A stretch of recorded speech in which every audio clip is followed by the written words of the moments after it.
Pagpasensya niyo na, kakarating ko lamang sa tindihon ng traffic pa rin. Napasama ba yun sa zona kahapon? Maraming plano. Integrated bus system. Ito muna, bago ang zona, ito man ang mga sumusunod na mga balita natin. Tuloy, ako po si Wang de la Peña. Ako si Badio Vera.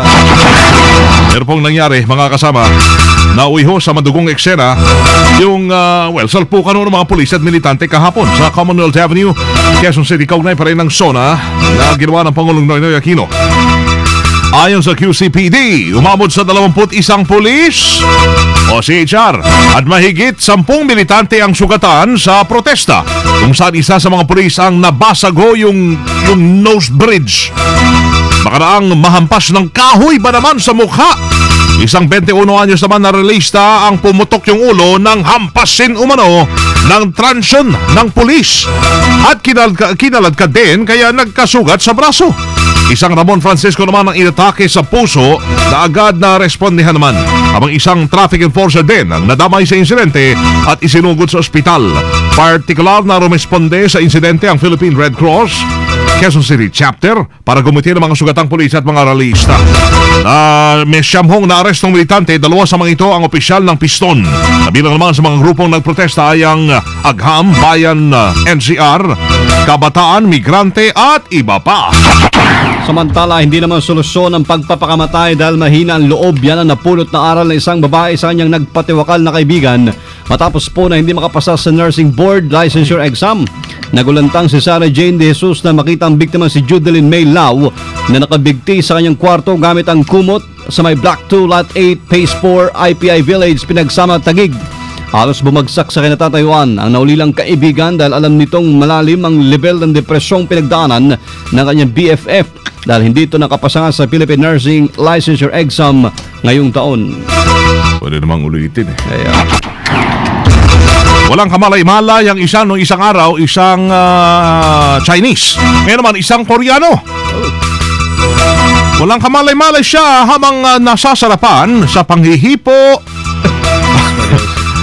Ay natangay na pala yung cellphone niya. Dismayadong dumulog sa kapulisan ang biktimang si Dong Yang Choi, 40 anyos sa turista na nais lamang maramdaman ng it's more fun in the Philippines. Yun yung gusto niya maramdaman. Napunta siya rito di ba? Pero habang namamasyal ito sa labason ng kanyang tinutuluyang hotel sa Mabini Street, Mabini, Malate, Ermita, Maynila, ay lumapit yung dalawang babae at nag-aya ng chalap-chalap. Tingnan mo yan, chalap-chalap. Tuloy, tagangnam ka, Koreano di ba? Ay habang nakipagnegosasyon ng isa pang sospek, ay siya namang panghihipo ang ginagawa ng isang babae pa. Libang na libang naman itong si Koreano sa dalawa. Pero tinanggihan niya ang mga ito dahil loyal siya sa kanyang asawa. Ay bilang ganti, hindi lamang nilayasan ng dalawang sospek ang biktima kundi kinupit na rin ang kanya Kala niya ang kanyang cellphone. Ito naman umasa may natuldukan sa tama ng bala ang buhay ng isang estudyante ng riding in trio. Trio ito, 3 sa Katipunan Street, Commonwealth, Quezon City. Idineklarang dead on arrival sa Far Eastern University Hospital ang biktima si William Nosares, 20 anyos. Napagalamang na ipagkwentuhan ito sa isang kaibigan na may sumulpot na motorsiklo sa kayong 3 hindi pa kilalang lalaki. Dito na tinarget ng mga suspect si Nosares at pinagbabaril hanggang sa mamatay. Inaalam ng pulis sa motibo sa pagpaslang habang tinutugis na rin ang mga tumakas na suspect. Naglalagablab na mga balita. DZXL Bulat Palaro. Basketball sa warm-up game. Hindi pala NBA. PBA ito atin. Local. Pero si Lebron nandito na. Dumating na with a private jet. Piro mo yun. Mamaya ata nasa The Fort. Oo nga. Di ba? Traffic to. Ayan. Wala pa sumisigaw ng PBA? Wala pa, no? Wala pa. PBA! Yun, isang warm-up game ang gagawin. Pwede. Ng Gilas Pilipinas sa pagharap nila sa team ng PBA selection bukas sa MOA Arena, Pasay. Ito, ibilang paghanda ng national team sa darating na 27 FIBA Asia Championship. Malapit na yan sa August 1 to 11. Gaganapin proudly sa Pilipinas. Inaabangan din ho ng lahat ang isang tune-up game ng Gilas kontra sa Kazakhstan sa darating na Biyernes sa Smart Araneta Coliseum. Sinasabing ang team ng Kazakhstan ang posibleng makaharap ng Gilas Pilipinas sa quarter-final round kung saan ang nasabing koponan siyang naging number 1 team sa Central Asia na nagtapos naman sa ikatlong pwesto sa nakaraang Asian Games at ika-4 na pwesto naman sa FIBA Asia Championship. Sa ngayon po ay naghahanda naman ang national team natin at pinag-aaralan nila ang game plan. Sa bawat koponan na kanilang makakaharap sa elimination kung saan kasama nila sa Group B ang mga koponan ng Jordan, Chinese Taipei at ang Saudi Arabia.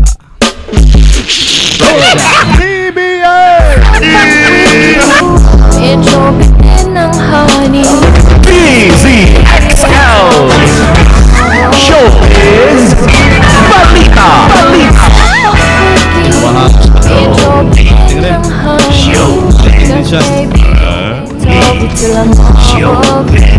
Yeah. Last night, kasama ko, girlfriend ko. Kami naglaro. Andrew E, kumusta ka na? Taring Andrew E. Siya to eh. Sabi ng taxi driver na pag-upo ko, bungad sa akin eh. Ano pong masasabi nyo sa Sona? Wow.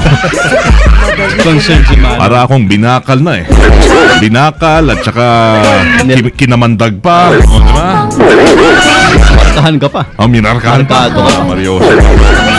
Ay, ako in-interview eh. Sabi ko, no comment.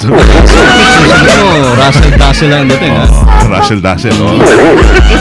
Saan si Loli? Loli! Hello, everybody! Hi, mga pogi! Hello to you! I am beautiful. Thank you. Ingit si genitals. Yung ginagamit mong ching-chung su, palitan mo na. Palitan mo ng konting mena.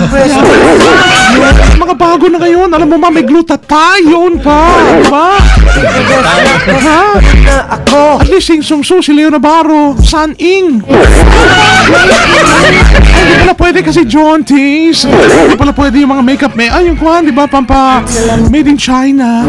Well, I have a Loli. It's me, Loli. Si Ray Albesa mahilig sa Queen of Media. Yan. Kaya hanga-hanga siya sa suot ni Chris Aquino kahapon. Nandun siya, di ba? Oo. Mamula-mula. Humahataw ngayon, mga friends, sa dami ng followers sa Twitter ang actress na si Ann Curtis. Ang dami niyang followers. Bukod tangi si Ann Curtis. Bakit nakatitig ka sa akin, genitals? Bukod tanging si Ann Curtis lamang sa mga local celebrity ang may mahigit na at nakahit ng 5 million followers sa kanyang Twitter account. Ay, syempre tuwan-tuwa si Ann. Nagpasalamat ito sa mga fans niya. Ilan din sa mga artistang may milyon din ang fans ay sina Angel Locsin. Okay. Ano yun? Si Angel Locsin. Ito yung may kwanata siya 3.9 na tweets. Oo. Sa mga hindi nakakalam ng Twitter niya ay ano to binabasa, darling? At 143 Angel. Yan. Din si Genitals. Meron ka rin? Twitter. Meron yan. Ilan ang followers mo? Sa Good Morning Metro Manila. Sa Good Morning Metro Manila program. Ayos. Okay, good. So Angel, meron siyang 3 million plus followers. Si Vice Ganda, may 3 million na followers. Si Casey Concepcion ay meron ding 2 million followers. Hindi ako papahuli. Maglalagay na rin ako ng Twitter account. Si Justin Bieber abroad naman ang merong 42 million followers. Grabe. Ikaw, buddy, meron ka bang Twitter? Ha? Wala. Ayaw mo magkaroon ng mga followers? Ha? Susundan sa akin. Ikaw talaga. Takot ka lang. It's me, Lollipop. Lollipop. Alam ko yung Twitter mo na patago ang pangalan. Alam ko yun. Hindi gasgas, hindi umatras. Medyo madulas. Buti na lang. Ito. Ikaw lang. Balita. Ah. Okay. Ako wala talaga akong Twitter. Wala kang Twitter. Wala talaga. Yahoo Messenger, meron ka pa. Friendster. Friendster Meron pa. Diba? Genitals, ikaw na. Ayan, magandang morning kasamang body, kasamang well. Ang maliit yung Friendster, ah. Po. Ang tagal lang wala. 5M sa Friendster. Opo. Dahil nauuso ngayon ang iba't ibang klase ng tsaa, kabilang na dyan ang bestseller na milk tea, naisipan ng isang negosyante na bigyan ng kakaibang pangalan ng kanyang tea house. Pinangalanan niya itong Pan Tea na matatagpuan sa Matalino Street sa Quezon City. Ayon sa may-ari ng tea house, naisip niya ang pangalan na ito para madaling matandaan ng mga customers at para ma-curious kung anong meron dito. Pinaghalo din itong pancake at milk tea kaya naging pan tea. Ayan. Hero mo yan, ah. Ikinatuwa naman ng ilang customers ang kanilang menu na hango sa iba't ibang uri ng pan tea gaya na lang ng G-string, tanga milk tea, Victoria's Secret at Hanky Panky. Yeah. At yan ang aking balitang panghimagas kasama mo sa... Punta ka ng Star Mall. Yung mga pangalan ng mga tea house na yan, mga Infinity, ano pa yung mga TT. Chat time. Yan. Ano yan? Panty. Meron ding T-back. Hindi, talaga. Meron talaga. Naglagay rin. Kaya lahat ng mga isip mong tea, meron din. May bubuksan daw si Rambo mamaya. Mayroon din siyang bubuksan. MOTT. Di ba? Kasi uulitin mo talaga, uulit ka sa sarap ng tea. Babalik-balikan. Ni Rambo. MOTTO mo. Meron talagang ganun. Meron pang ang thirsty eh. Diba? Uso yung mga negosyong ganun eh. Diba? Ang meaning ng MOTT, my own type of tea. Pitin mo yun. Grabe. Pwede na. My own tea time. My own tea time. Hindi, yung MOTT. Okay. Sige. Hindi, talaga merong tea back. Maganda meron. yan, TEABACK.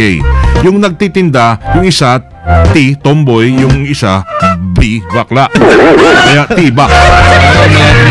Okay. Thank you, Jenny. Yan ang aking balitang panghimagas kasama mo sa DCXL News Center. Ako po si Jenny Tals. Asing talbog silang lahat. Tatak, RMN. Thank you. DZXL Ulat Trapiko. Ang mahal lang ng mga kanon. Mahal? Ay talaga. Si Rambo ay nandito na ho, mga kasama. Rambo the Boy. Binatang-binata yan. Kasamang Buddy at Weng ang kahabaan ng dito sa EDSA. Kung galing ka sa Kamuning ay banayad at pusad na pagong ang mga sasakyan dito sa EDSA patungo ito sa bahagi ng Makati, Parañaque, Muntinlupa hanggang sa makarating din sa harapan ng POEA. Pagkalampas nito ay bahagyang umuusad ang mga sasakyan hanggang sa Guadalupe. Sa kabilang linya patungo ito sa bahagi ng monumento, tuloy-tuloy ang usad ng mga sasakyan, bahagyang bumabagal sa crossing sa Boni hanggat pagkalampas nito ay tuloy-tuloy na at muling babagal naman pagkalampas sa EDSA bago sa isang mga terminal dyan dahil yung mga bus na naman ay ilan mga bus driver ay nakahampalang kapag humihinto dyan sa naturang lugar. Kami ng taxi driver na nasakyan ko ay sobrang dami nga naman daw ng mga private vehicles. Diba? Kaya masikip ang traffic. Masikip talaga. Pabor na rin siya sa double coding. 2 araw na coding. Diba? Parang nakakatulong, di ba? Total, pareho lang din naman. Kikita ka naman kasi kahit kung maluwag. Diba? Kasi mas mabilis na makakarating sa paroroonan mo. Diba? Mas maraming pasahero. Ganon din eh. Diba? So, what's the motto for today? The MOTTO Mo Boy! Ang aking MOTTO motto, mukhang yung sona ni Pangulo, mukhang napakinggan niya yung ano natin. Napakinggan talaga, di ba? Kaklase mo eh. Motto pa siya. Birthday mo? Ano ba ang... May mga quote pa hindi ko matandaan eh. And I quote. And I quote, di ba? And I quote. Hindi lang yung sabihin Rambo. Rambo. Mahirap lang. mo, alam mo naman, bago ako pumunta sa Malacanang, ikaw ang pinakikinggan ko. Oh, tima mo. Oh. May mga unquote eh. Oh, ikaw na yon. Tapos yung CC, nawala na yon. Sabi ko mukhang nakikinig ang Pangulo sa akin. Tama. Hindi naman nawala, nabawasan lang. Oo. Pero hindi katulad ng bawat salita niya, CC. niya sa CC. Kaya nasa tuwid na landas, tamang daan ka, Mr. President Noynoy, ka-birthday ko yan, February 8. Kailangan ulit-ulitin yun. Tuloy natin yung tahak mo at monitor ka lang lagi at marami kang matutuhan, Mr. President. Ang motto natin ngayon, MOTTO mo. TTO ko, motto ko, it's true that we don't know what we got until we lose it. Ayos, yan. You'll never know. It's true. It's true that we don't know what we got until we lose it. Lose. Oh, lows. So, babatasan mo yun. Baba na. Kaya nga kahapon, nasa batasan ng ginawa ang SONA. Tagalog siya. Kasi batas ka eh. Batas eh. Kasi lose it. Tama. Dapat magkaroon ng maraming batas, di ba? Lose it. In Tagalogs, boy! Mga Barry at Weng, malalaman lang natin ang kahalagahan ng isang bagay kapag ito'y wala na sa atin. Asan ang batas doon? Oo nga. Ang daming batas mong binanggit. Lows. Where is the laws? Lost. Oh. Wala.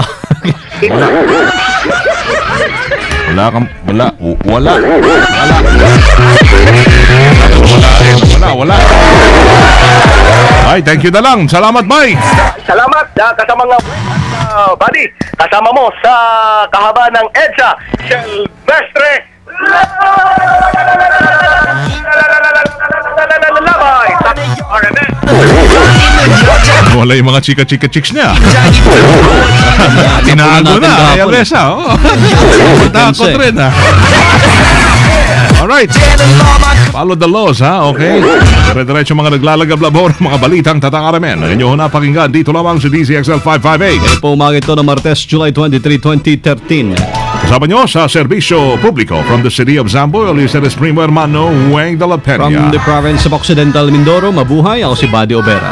At kami ho ay Tatak RMN. Naglalagablab na mga balita. Iyo ang 15 minutong kalipunan ng mga pinakahuling kaganapan sa Kalakang, Maynila, sa ating bansa at saan mang dako ng mundo.